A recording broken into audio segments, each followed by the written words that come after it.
دوسرا گروپ ان لوگوں کا ہے کہ جو کسی بھی مذہب اور خدا پر یقین نہیں رکھتے ہیں.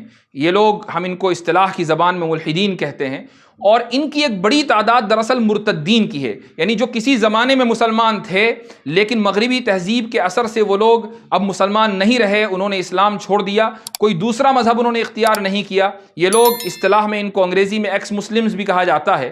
ایک آرگنائزیشن ہے امریکہ میں، اس کا نام ہے ایتھیسٹ ریپبلک.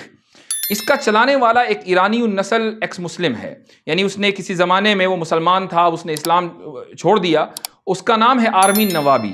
یہ شخص جب اس نے اپنی آرگنائزیشن قائم کی، اور کوئی زیادہ پرانی بات نہیں ہے، 2015 میں یہ آرگنائزیشن قائم ہوئی، آن لائن قائم ہوئی. اس کی ایک کتاب ہے جس کے اندر اس نے 20 ایسے دلائل دیے ہیں کہ جس میں اس نے اللہ رب العزت کے وجود کے خلاف، یعنی اس نے دلائل دیے ہیں. اور اس کتاب کا نام ہے 20 Arguments Why God Does Not Exist، کہ 20 ایسے دلائل کہ خدا موجود کیوں نہیں ہے. اور میں ابھی بتا رہا تھا حضرت مولانا ذیشان مصباحی دامت برکاتہم کو کہ ہمارا ایک طریقہ ہے شرح عقائد پڑھانے کا. شرح عقائد میں جب ہم متن پڑھاتے ہیں تو ساتھ میں اس طرح کے لوگوں کی کتابیں بھی چلتی ہیں. تو آج کل ہم آرمین نوابی کی کتاب پڑھ رہے ہیں، اور اس میں 20 آرگیومنٹ میں سے کم 5 پورے کر چکے ہیں. تو ہم یہ کرتے ہیں کہ اپنے طلباء کو وہ کتاب پڑھاتے ہیں. طالب علم کتاب کی قرات کرتا ہے، اگر اس کے اندر کوئی کامنٹ ہوتا ہے تو طالب علم خود ہی اپنا تبصرہ بھی کرتا ہے، اور اگر وہ اس جگہ تبصرہ نہیں کرتا تو پھر استاد کی ذمہ داری ہوتی ہے کہ وہ تبصرہ کرے اور اس دلیل کا رد کرے.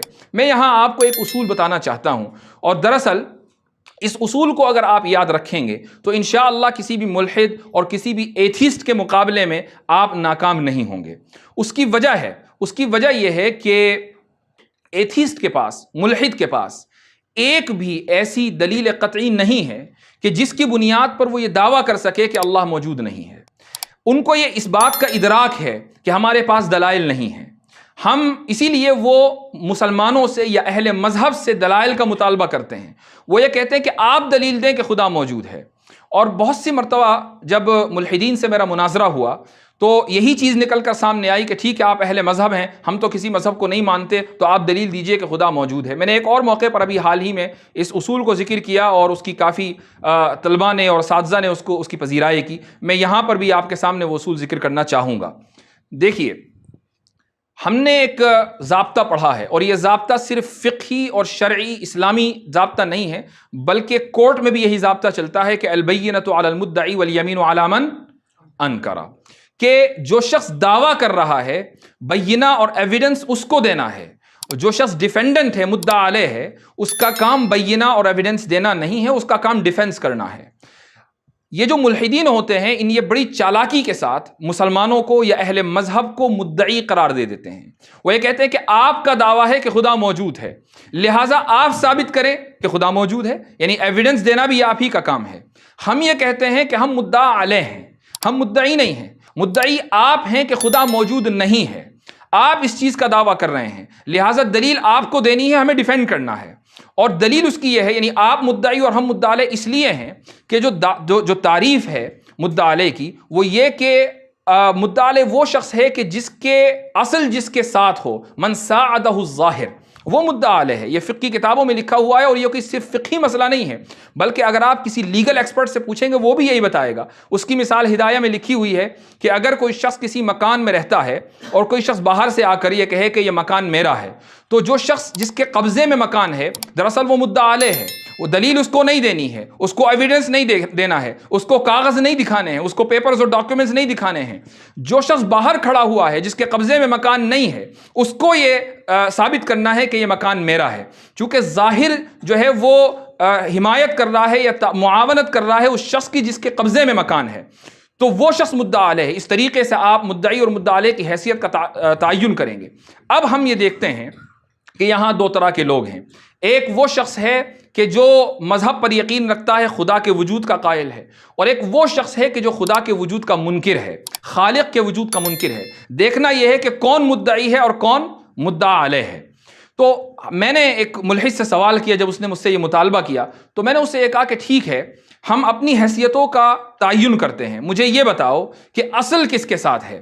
تم مجھے اس دنیا میں کوئی ایک ایسی مثال دو، چھوٹی یا بڑی، کہ کوئی ایسی چیز ہو کہ جو خود بخود وجود میں آ گئی ہو، اچانک وہ خود بخود سامنے آ گئی اور لوگوں نے اس کو تسلیم کر لیا، وہ کسی کے بنانے سے نہیں بنی۔ اگر کوئی ایک مثال بھی تم مجھے دے دو گے تو یہ مان لوں گا کہ میں مدعی ہوں اور تم مدعا علیہ ہو، لیکن تم ایسی کوئی مثال دے نہیں سکتے۔ لہٰذا اصل میرے ساتھ ہے کہ اس دنیا کی تخلیق ہوئی ہے، یہ اصل ہے۔ اس دنیا کی تخلیق نہیں ہوئی ہے، یہ اصل نہیں ہے۔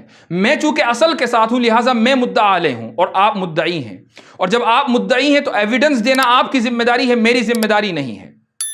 اب وہ یہاں پھنس گیا، چونکہ اس کو معلوم تھا کہ وہ صبح قیامت تک ایسی دلیل قطعی نہیں دے سکتا کہ جو خدا کے عدم وجود پر دلالت کرتی ہو۔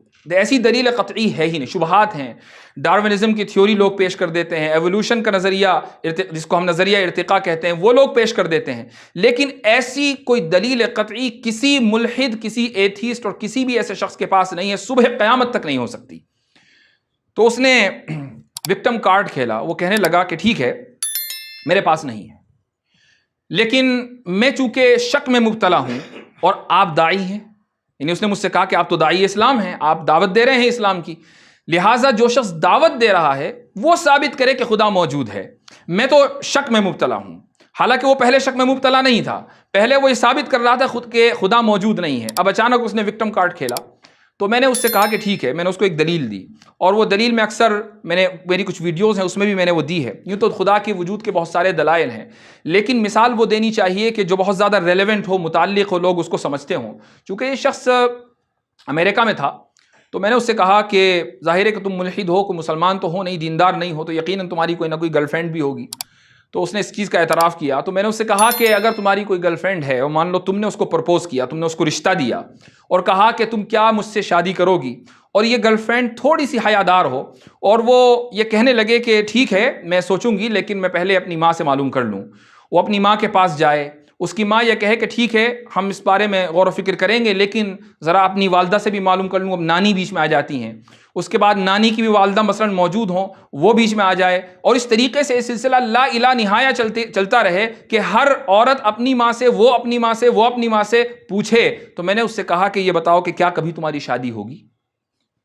تمہاری شادی کبھی نہیں ہو سکتی، اس لیے کہ ہر عورت دوسری کی مرضی کا انتظار کرے گی، وہ تیسری کی مرضی کا انتظار کرے گی، وہ چوتھی کی مرضی کا انتظار کرے گی۔ اسی کو تسلسل کہا جاتا ہے، انگریزی میں اسی کو ہم انفینٹ ریگریس کہتے ہیں۔ انفینٹ ریگریس یعنی تسلسل صرف شرح عقائد میں باطل نہیں ہے بلکہ جدید فلسفے میں بھی تسلسل باطل ہے، اور تسلسل کی تعریف یہ ہے کہ ایک دوسری چیز پر موقوف ہو، دوسری تیسری چیز پر موقوف ہو، تیسری چوتھی چیز پر موقوف ہو، اور یہ سلسلہ لا الہ نہایہ چلتا رہے، اسی کو تسلسل کہتے ہیں۔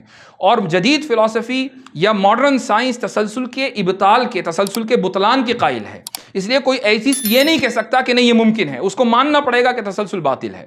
تو میں نے اس سے کہا کہ تمہاری شادی کبھی صبح قیامت تک نہیں ہو سکتی کہ اگر یہ فرض کر لو کہ ایک دوسرے سے مرضی پوچھنے کا سلسلہ لا الہ نہایہ چلتا رہے۔ ایسے ہی میں نے اس سے کہا کہ مثلا ہمارا وجود ہمارے والدین کے اوپر موقوف ہے، اتنا مان لیا، اس کے بعد ان کا وجود ان کے والدین کے اوپر موقوف ہے، ان کا وجود ان کے والدین کے اوپر موقوف ہے، اگر یہ سلسلہ اسی طریقے سے لا الہ نہایہ چلتا رہے تو تمہارا وجود کبھی نہیں ہو سکتا، لیکن تمہارا وجود ہے، اس کا مطلب یہ ہوا کہ یہ سلسلہ کہیں نہ کہیں رکا ہے، جبھی تو تمہارا وجود ہوا ہے، جہاں رکا ہے وہی موجود حقیقی ہے، اسی کو اللہ کہا جاتا ہے۔ تو یہ دلیل اس کے سامنے دی۔